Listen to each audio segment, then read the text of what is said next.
मालिक को प्रणाम। सभी अभ्यासी भाई बहनों को नमस्कार। ईश्वर और मालिक। हमारी प्रार्थना में सबसे रहस्यमय पंक्ति, सबसे रहस्यमय वाक्य है, तू ही एकमात्र ईश्वर एवं शक्ति है। क्या आपने कभी इस वाक्य के बारे में सोचा है? शक्ति और ईश्वर अलग हैं। प्रार्थना मालिक को संबोधित है कि तू ही एकमात्र ईश्वर एवं शक्ति है। जब कोई परमात्मा को मालिक के रूप में देखता है तब उसकी यात्रा में यह एक अलग समीकरण होता है। इसे दिल से महसूस करना चाहिए। तब तक संघर्ष जारी रहेगा। आपको क्या लगता है? मालिक या बाबूजी कह सकते थे, ठीक है, तुम मुझसे प्रार्थना करो। नहीं, वह कितना अहंकारपूर्ण होता। हमें समझने की ज़रूरत है कि प्रार्थना उसे संबोधित की जा रही है जो ईश्वर और शक्ति दोनों का प्रतिनिधित्व करता है। आप इसे बाबूजी महाराज के एक अन्य कथन से जोड़ सकते हैं, ईश्वर महान हो सकता है लेकिन शक्ति मेरी है। अब वे किस विश्वास के साथ बात कर रहे थे? जब आप बाबूजी की आत्मकथा में भगवान कृष्ण और अन्य के साथ हुए अनंत संचार पढ़ते हैं, मैं तुम्हें ये देता हूँ, मैं तुम्हें वह देता हूँ, ये बात समझ में आती है। उनके पास संपूर्ण की संपत्ति थी। अब इस नज़ारे को चक्रों के त्रिकोण से देखें जिनसे हम यात्रा के दौरान गुजरते हैं। अनंत की ओर किताब में 10वें चक्र का वर्णन कर पढ़ें। 10वें चक्र के बाद ईश्वर का कोई राज्य नहीं रहता। यहाँ पर कुछ और सामने आता है।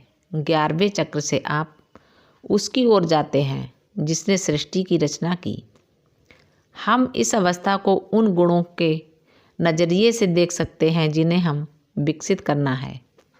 जब आपने खुद को पूर्णता विलीन कर दिया है, आपका घमंड जा चुका है, आपका अहंकार खत्म हो चुका है और तभी आप इस अवस्था पर पहुंच सकते हैं। आप 2 दिन के नवजात शिशु जैसे बन जाते हैं। पूर्णता असहाय, किसी और को आपकी देखभाल करनी होती है। यहाँ तक कि विकास की इच्छा भी जा चुकी है। ये स्वाभाविक रूप से होता है। माँ खिलाती है और बच्चा बड़ा होता है। वहाँ आपका पोषण कौन करेगा? आप में आध्यात्मिक रूप से विकसित होने की इच्छा तक नहीं रही। आप खुश और संतुष्ट हैं। इस पड़ाव पर मालिक आते हैं और आपको उठाकर वहाँ से ले जाते हैं। आपको अपनी ओर आकर्षित करने के लिए आपको अहंकार रहित बनना होगा। कई बार अभ्यासियों को उच्च चेतना के स्तर पर रखकर उच्चतर हालत का स्वाद दिया जाता है। ये महान मालिक की कृपा है। हमें याद रखना होगा कि जब तक हम उस पड़ाव को पूरी तरह अपना न बना लें तब तक हमें उसमें रहने की लीज यानी किराए पर रहने की मोहलत दी गई है। लीज में मिली इस जगह को अपने मालिकाना हक में बदलना और खुद को आगे अन्य उच्च पड़ावों पर लीज पाने के काबिल बनाना ही कुंजी है। यदि पहली ही लीज का सही तरह से इस्तेमाल, सम्मान और आदर नहीं किया गया तो हम उस लीज का नवीनीकरण या फिर उससे बेहतर पड़ाव की लीज की उम्मीद कैसे कर सकते हैं? शुरुआती लीज को मालिकाना हक की तरह नहीं लिया जाना चाहिए। इसलिए अगर हम चीज़ों को इस नज़रिए से देखें तो दिए गए पड़ाव का अगर हमने सही तरह से उपयोग और कद्र की तो उसके साथ मिलने वाली आज़ादी से मालिकाना हक का भाव विकसित करते हुए हमें इसे अगले उच्च स्तर पर ले जाना चाहिए। प्रश्न है, इस मुकाम पर ये मालिक के लिए प्रेम है? दादी कहते हैं, नहीं, यहाँ किसी के लिए प्रेम का विचार चला जाता है। आप ईश्वर से प्रेम करते हैं क्योंकि उन्हें प्रेम करने के अलावा और कुछ कर नहीं सकते। आप पेड़ों से, जानवरों से और अपने दुश्मनों से भी प्रेम करते हैं। वास्तव में आप किसी भी व्यक्ति को दुश्मन के रूप में नहीं देखेंगे। आप साक्षात प्रेम बन जाते हैं।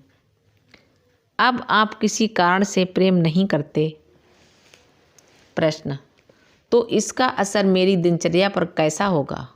दादी कहते हैं, किसी भी चीज़ को बदलने की ज़रूरत नहीं है। जब मैं करता नहीं हूँ, मैं उस ईश्वर को मेरे माध्यम से काम करने की अनुमति देता हूँ और उसके परिणाम चाहे अच्छे हों या बुरे, वे उनके हैं। ध्यान के द्वारा हम में ये अवस्था स्वाभाविक रूप से आनी चाहिए। अगर हम ज़बरदस्ती करेंगे तो वह कृत्रिम होगी। इसमें हम में इस अवस्था के लिए तड़प होनी चाहिए।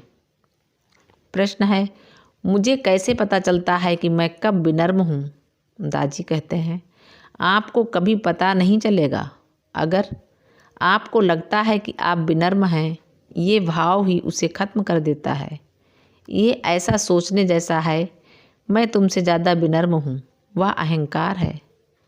जब आप में सचमुच विनम्रता होगी, आपको कभी पता नहीं चलेगा कि वह आप में है। आप उसकी परवाह तक नहीं करेंगे। ये ऐसा है कि जब आप प्रेम करते हैं, आपको पता ही नहीं होता, लेकिन जब आप प्रेम नहीं करते, आपको पक्का पता होगा। प्रेम करना स्वाभाविक है, प्रेम ना करना अस्वाभाविक है। मेरापन एक समस्या है। मालिक को प्रणाम। सभी अभ्यासी भाई बहनों को नमस्कार। धन्यवाद।